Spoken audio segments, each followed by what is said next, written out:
പട്ടികജാതി വിഭാഗക്കാർക്ക് സ്വയം തൊഴിൽ അവസരങ്ങൾ ഒരുക്കുന്നതിനായി തൃക്കാക്കരയിൽ നിർമ്മിച്ച SC വ്യവസായ കേന്ദ്രം 17 വർഷങ്ങളായിട്ടും തുറന്നു പ്രവർത്തിക്കാതെ നോക്കുകുത്തിയായി തന്നെ തുടരുന്നു. വനിതാ വ്യവസായ കേന്ദ്രത്തിന് പുറമെ ലക്ഷങ്ങൾ ചെലവഴിച്ച് നിർമ്മിച്ച ഈ കെട്ടിടവും അധികൃതരുടെ അനാസ്ഥയിൽ കാടുപിടിച്ച് നശിക്കുകയാണ്. 2005-2009 കാലയളവിൽ അന്നത്തെ പഞ്ചായത്ത് ഭരണസമിതിയുടെ നേതൃത്വത്തിലാണ് തെങ്ങോട് പട്ടികജാതി വ്യവസായ കേന്ദ്രത്തിന്റെ കെട്ടിടം പണി പൂർത്തിയാക്കിയത്. 2009 അന്നത്തെ പട്ടികജാതി വകുപ്പ് മന്ത്രി AK ബാലൻ കെട്ടിടത്തിന്റെ ഉദ്ഘാടനം നിർവഹിക്കുകയും ചെയ്തു. എന്നാൽ ഉദ്ഘാടനത്തിന് ശേഷം ഇന്നുവരെ ഒരു ദിവസം പോലും ഈ കെട്ടിടം പ്രവർത്തന സജ്ജമായിട്ടില്ല. സ്വയം തൊഴിൽ കണ്ടെത്തുന്നതിനും ഉപജീവന മാർഗങ്ങൾ തേടുന്നതിനും നൂറുകണക്കിന് അപേക്ഷകരാണ് തൃക്കാക്കര നഗരസഭയിലുള്ളത്. അർഹരായവർക്ക് തൊഴിൽ പരിശീലനമോ വ്യവസായ സംരംഭങ്ങളോ തുടങ്ങാൻ ഈ കെട്ടിടം ഉപയോഗിക്കണമെന്നിരിക്കെ നഗരസഭയുടെ ഭാഗത്തു നിന്നുണ്ടാകുന്ന അനാസ്ഥ വലിയ പ്രതിഷേധത്തിന് വഴിവെച്ചിട്ടുണ്ട്.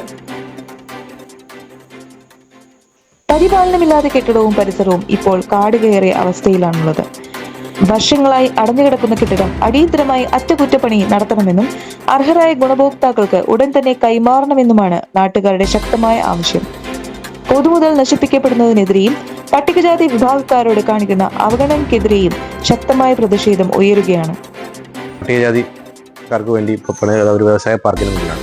2009 കാലഘട്ടത്തിലാണ് ഇതിന്റെ പണി കഴിഞ്ഞത്. ഇതിനുശേഷം കൊറോണ വന്ന സമയത്ത് കൊറോണയ്ക്ക് വേണ്ടി രോഗികളെ കൊണ്ട് ചികിത്സിപ്പിക്കുന്നതിന് വേണ്ടിയായി കുറച്ച് മെയിൻ്റനൻസ് നടത്തി 2020 മതിൽക്കെട്ടെല്ലാം നിർമ്മിച്ച് നവീകരണ പ്രവർത്തനങ്ങൾ നടത്തുകയുണ്ടായി. എന്നിരുന്നാലും ഇതിനുശേഷം 150ഓളം അപേക്ഷകൾ വന്നിട്ടും ഇതിനുവേണ്ടി ഒരു ആപ്ലിക്കേഷൻ അതിനു വേണ്ടിയിട്ട് ഒരു മുൻകരുതലെടുത്ത് അത് ആർക്കെങ്കിലും നൽകുന്നതിനോ വേണ്ടി ഒരു നടപടിക്രമങ്ങളും നമ്മുടെ നഗരസഭ അധികൃതരിൽ നിന്നും ഉണ്ടായിട്ടില്ല. എത്രയും പെട്ടെന്ന് ഇത് തുറന്നു കൊടുത്ത് നാട്ടുകാർക്കും അതുപോലുള്ള വിദ്യാസമ്പന്നരായ പല പട്ടികജാതിക്കാർക്ക് വേണ്ട സംരംഭങ്ങൾ തുടങ്ങുന്നുള്ള അവസരം ഉണ്ടാക്കി കൊടുക്കണമെന്ന്, അതോടുകൂടി തന്നെ ഇതിൻ്റെ സൈഡ് ഭിത്തിയാണെങ്കിൽ മൊത്തം പൊളിഞ്ഞ് എപ്പോഴാണ് ഇടിഞ്ഞു വീഴുന്ന എൻ്റെ അവസ്ഥയിലാണ്. അതിനുള്ളൊരു മെയിൻ്റനൻസിന് വേണ്ടിയിട്ട് നഗരസഭാ അധികൃതരുടെ കണ്ണു തുറക്കണം എന്നും പറയുന്നു.